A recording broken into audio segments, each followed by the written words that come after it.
এবার ব্যাকলেশ পেপার ভিউতে ব্লাটেনের সাথে যুক্ত হলো আরও এক নতুন মেম্বার টামা টোঙ্গার বাই টামা লোয়া।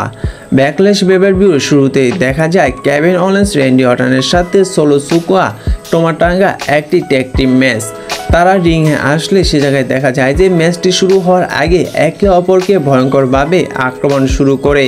সে জায়গায় সমস্ত সিকিউরিটি গার্ড এসে তাদের আটকানোর চেষ্টা করলে উল্টো তারা সিকিউরিটি গার্ডদের আক্রমণ করে দেয়।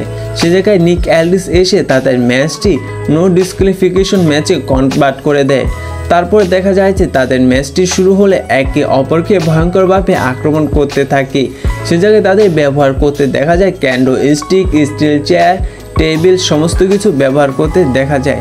পরবর্তীতে দেখা যায় যে রিংয়ের বাইরে কেভিন ওলেন্স তিনি টোমাটাঙ্গাকে টেবিলের মধ্যে আক্রমণ করছে এবং রিংয়ের ভিতরে দেখা যায় যে র্যান্ডি অর্টন তিনি যখন সোলো সুকোয়াকে টেবিলের ভিতরে আক্রমণ করবে সে জায়গায় উল্টো সোলো সুকোয়া টেবিলের মধ্যে র্যান্ডি অর্টনকে আক্রমণ করে দেয়। তারপর দেখা যায় যে টোমাটাঙ্গা তিনি স্টিল চেয়ার নিয়ে কেভিন ওলেন্সকে ভয়ঙ্করভাবে আক্রমণ করতে থাকে এবং রিংয়ে গিয়ে যখন টোমাটাঙ্গা র্যান্ডি অর্টনকে আক্রমণ করতে যাবে উল্টো সে জায়গায় র্যান্ডি অর্টন টামাটোঙ্গাকে আক্রমণ করে দেয়।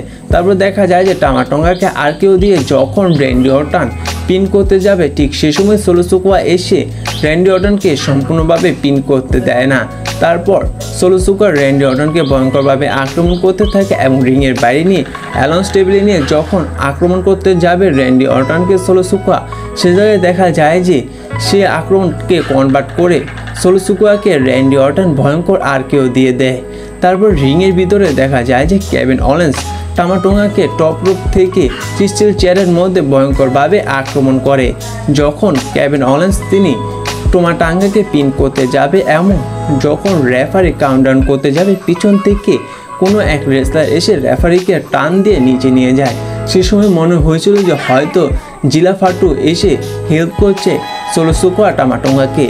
তারপর চেহারা থেকে যায় যে এটা জিলা ফাটু নয়, সেটি হচ্ছে টামাটোঙ্গার বাই টামালোয়া। তিনি স্টিল স্টেপ দিয়ে সর্বপ্রথম আক্রমণ করে কেভিন ওলেন্সকে এবং র্যান্ডি অর্টনকে। তারপর দেখা যায় যে রিংয়ে থাকে যখন কেভিন ওলেন্স সে জায়গায় সোলো সুকোয়া এসে তার ভয়ঙ্কর ফিনিশার দিয়ে দেয় সামন স্প্যাক কেভিন ওলেন্সকে এবং সে জায়গায় কেভিন ওলেন্সকে পিন করে সেই ম্যাচটি জিতে যায় সোলো সুকোয়া টামাটোঙ্গা। আর এভাবেই দেখা গেল এবার ব্যাকলেশ পেপার ভিউতে টামাটোঙ্গা এবং সোলো সুকোয়াকে হেল্প করতে টামাটোঙ্গার বাই টামালোয়া আর টামাটোঙ্গার বাই টামালোয়া যুক্ত হলো ব্লাটেনের সাথে। আর পরবর্তীতে আরও কয়েকটি ম্যাচ দেখা যায়। সে জায়গায় দেখা যায় যে জাজমেন্ট টিমের সাথে যে উসন ম্যাচটি অনুষ্ঠিত হয় ম্যাচটিতে দেখা যায় দুনো রেসলারকে আক্রমণ করতে থাকে। ম্যাচটির এক পর্যায়ে গিয়ে দেখা যায় যে রিংয়ের টপ রোপ থেকে ডেনিয়াল প্রিন্স যে উসোকে তার ভয়ঙ্কর চৌসেলেন দিয়ে সে জায়গায় পিন করে সাকসেসফুলভাবে তার টাইটেলটি রিটার্ন করে নেয় এবং ব্যাকলেশ পেপার ভিউতে মেইন ইভেন্টে দেখা যায় যে কোডি রোডস তিনি এজি স্টাইলকে হারিয়ে সাকসেসফুলভাবে তার টাইটেলটি রিটার্ন করে নিয়েছে। আর এবার ব্যাকলেশ পেপার ভিউটা আপনাদের কেমন লাগলো তা অবশ্যই জানিয়ে দিবেন। আর না দেখে থাকলে অবশ্যই ব্যাকলেশ পেপার ভিউর ট্যাগ টিম ম্যাচটি দেখবেন। ধন্যবাদ।